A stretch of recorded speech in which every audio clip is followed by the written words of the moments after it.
Ассалаумағалейкум, қадірлі қазақ елі. Қазақстан Республикасының Мәдениет және спорт министрлігі бастап, Құрманғазы атындағы Қазақ ұлттық консерваториясы жалғастырған өнер онлайн жобасында бүгін мен, Төлепберген Тоғжанов.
Естіп отырғандарыңыздай, мына сыр бойының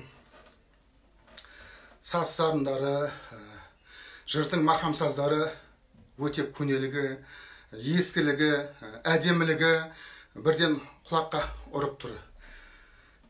Өздеріңіз білетіндей, тіршілік сулы жерде ғана болады. Кезінде Яксарт, Жейхұн, Сейхұн аталған өзендер бүгінде Сырдария. Осы Сырдария төңірегін ежелден адамзат тіршілік еткен құтты мекен.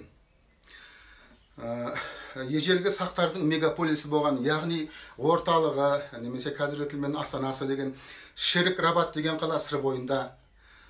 Ал енді ірге тасы 6 ғасырда қалана бастаған Оғыз мемлекетінің орталығы Жанкент қаласы да сыр бойында екені. Одан бергі қазақ хандығының тұсында ең ірі орталықтарының бірі болған Сығанақ қаласы да сыр бойында орналасқаны. Ал енді одан кейінгі кешегі революциядан кейінгі қазақ СССР-ның ең бірінші астанасы Қызылорда қаласы болғаны, астанасы Қызылорда болғаны дүйім жұртқа мәлім. Ал енді одан бөлек дүниеге танымал төрткүл дүниені түгел аралаған Қорқыт бабаның кіндік қанын тамып мәңгілікке сапарға аттанған жерде осы сыр бойы. Мүмкін осы себептерден де осы сыр бойының ән күйлері, жыр дастандары күні бүгінге дейін созылуының Себебі осында да шығар. Бүгінгі тақырып сыр бойы күйлері. Қай ғасырда да, қай мемлекеттердің тұсында да орталық болған осы сыр бойында шын мәнінде өнердің шынайы дамығандығы, көп түрлілігі, сала-салаға бөлінгендігі талас туғызбайды. Қазіргі таңда бүгінгі күннің жырау жыршыларының, термешілерінің репертуарынан орын алған сыр мақамдарында менің ойымша осы қорқыттан қалған жұрнақтар, қорқыттан қалған сарқыншақтар күні бүгінге дейін сақталды ма деген ойға келе берем. Қорқыт айтты, қорқыттан қалды, қорқыттан жетті, қорқыт тартты деген сөздер, жыр дастандар, мақал мәтелдер, күйлер күні бүгінге дейін сыр бойы тұрғындарының, өнерпаздарының аузында бар. Енді заманына қалай жыраулық дәстүрдің өркен жайып, шарықтау шегіне жеткен жерде осы тағы да сыр бойы. Осыншама өнер бар жерде күй өнері болмады дегенге сену қиын.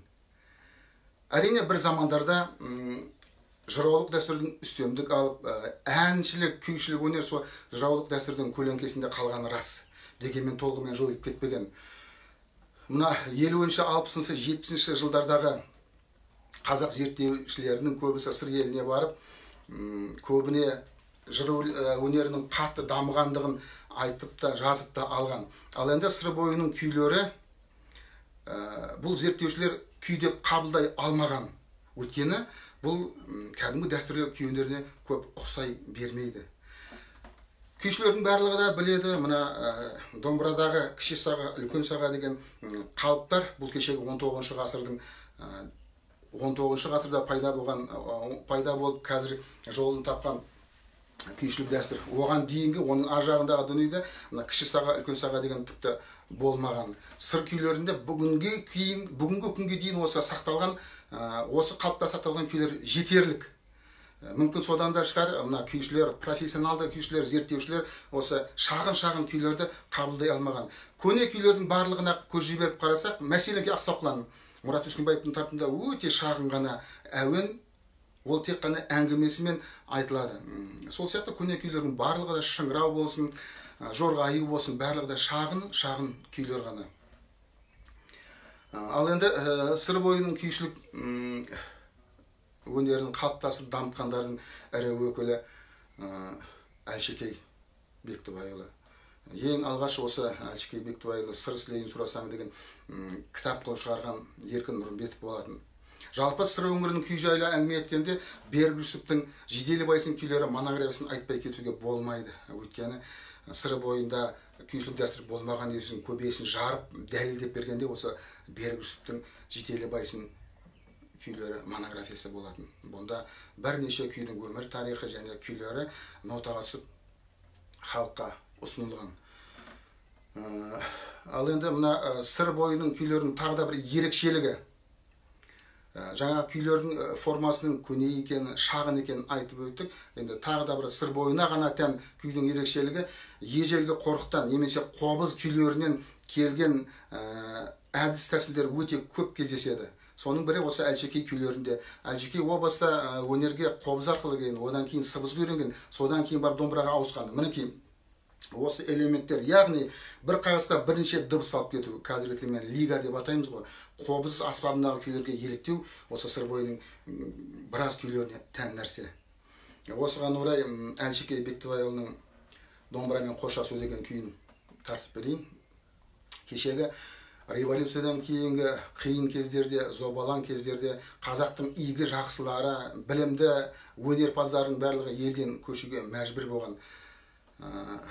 Солардың арасында біздің Әлшекейде болған, қартайған шағында елден асып, алдымен Өзбекстанға, о жақта да тұрақтай алмай түрте бергеннен кейін, одан да әрі асып, Тәжікстан жеріндегі Яван деген жерге келіп қыстағына тұрақтайды. Сонда Әлшекейдің ақырғы күйі домбырамен қоштасу екен деп тартады. Бұл күйде жалпы қазақ күйшілерінің барлығында өттің дүние, жалған дүние, өтті кетті, қоштасу, немесе кешегі Құрманғазының иток деген сияқты өмірінің мәні, өмірінің бүкіл ғұмырын осы бір күйге сыйғызып, елмен разасып кеткендей күйлер жеткілікті. Мына Әлшекейдің домбырамен қоштасуы да дәл сондай, бірақ бұның айырмашылығы Әлшекей бұл жерде өміріне өкінбеген. Болыстың, байдың баласы болған, сал серілік қылған, тамақтың дәмдісін, киімнің жақсысын, тұлпардың шабысын мінген, сұлуларды құшқан Әлшекейде арман болмаған. Тек қартайған шағында елінен көшіп, туған еліне деген сағыныш, туған жұртына, ағайын жұртына деген сағыныш осы күйде басымдау сияқты. Және сыр күйлерінің ерекшелігінің байқалатыны сағасыз, сосын қобыз күйлерінің элементтері байқалады. Тыңдап көріңіздер.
Мына сыр бойында күй өнерін қалыптастырып, үлкен өнерге жол ашып дамытқандардың бірі Шал Мырза Тоқтаболатұлы. Ел ішінде Шал Мырза аталып кеткен.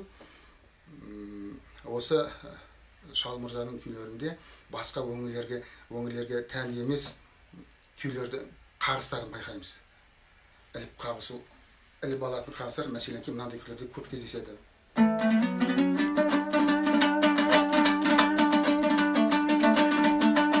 Деген қағыстар әсіресе осы Шал Мырзаның күйлерінде өте көп кездеседі. Бұған дәлел ретінде мен қазір Шал Мырзаның бір күйін көрсетіп беріп кетейін. Бұл жерде де кеңес өкіметінің кер замандағы қиыншылықтарын көрген, жаппай ату, асу, соттау, құрту, қудалаудан әбден үркіп дүмкесі кеткен, дүмкесі қашқан осы Шал Мырзада қартайған шағында елден көшуге мәжбүр болады, кетуге мәжбүр болады. Сонда елмен қоштасарда халқы, жұрты жиналып, қартайған шағында қайда қашып, қайда көшіп бара жатсың, мырза, енді сені көреміз ба, көрмейміз ба, күйіңді естиміз ба, естімейміз ба деп жұрты халқы жылаған екен. Сонда көзінен аққан жасы сақалын жуған Шал Мырза да қайран елім қайтейін деген күйін тартқан екен. Бұл күйде кәдімгі сыр өңіріне тән сағасыз күйлері және мына ерекше қағысты күйлердің бірі болып есептеледі. Байқап отырсаңыздар, осы күйдің ішінде қайран елім қайтейін деген ырғақтық интонация бар.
Мінекей осындай сүркелері шағын, сағасыз әртүрлі қағыс ерекшеліктермен ерекшелене береді.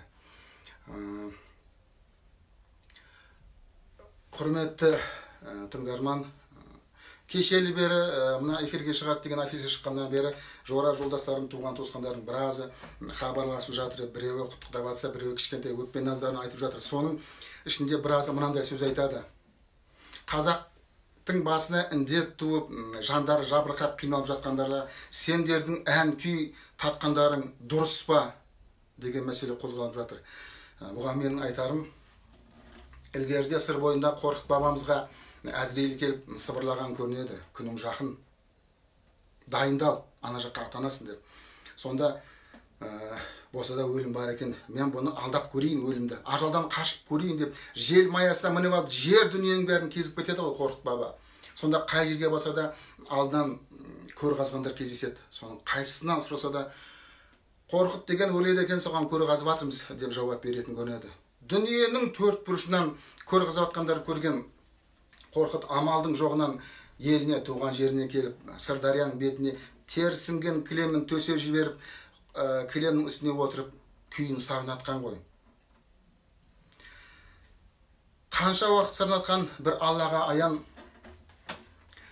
Қорқыт қобызбен күй тартқан кезде тіршілік тоқтап қалады. Жан-жануарлар ұшқан, құс жүгірген, жәндіктіге дейін ұйлығып қалатын көрінеді. Мінекей, күй тартылып отқанда ажал да жақындай алмаған. Байқайсыздар ма? Күй тартып отқанда коронавирус те ажал да жақындай алмаған ғой. Мінекей, осы есеппен қадірлі ағайын, карантинде үйде жатырсыздар. Жабырқаған көңілді сәл де болса жабырқатайық деген ниетпен өнер адамдары онлайн дәріс, онлайн концерт беріп жатыр.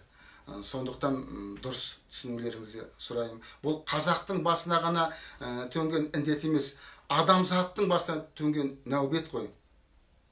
Бұлттан кейін күн шығатындай әр жамандықтың соңында күтіп тұрған өте үлкен ырыс пен жақсылық бар. Тек соны сәл сабыр етіп күте білейік ағайын.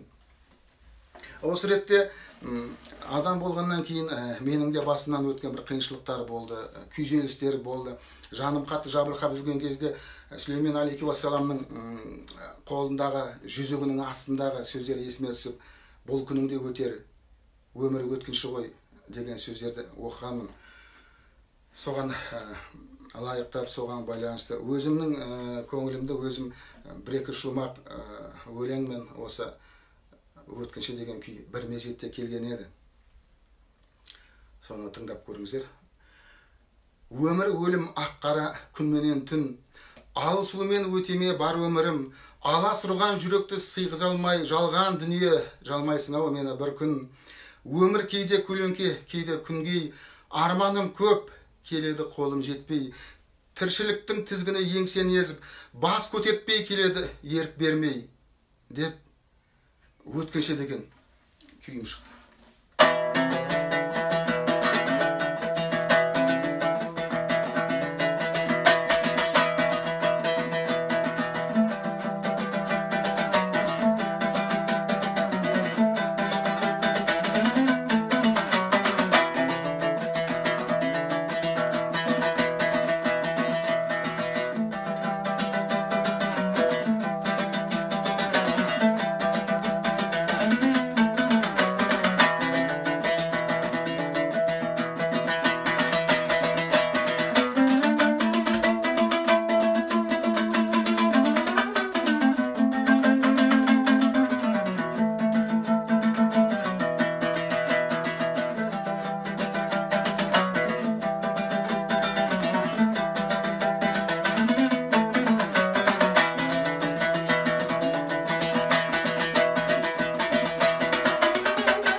Қадірлі ағайын, сау саламатта болыңыздар.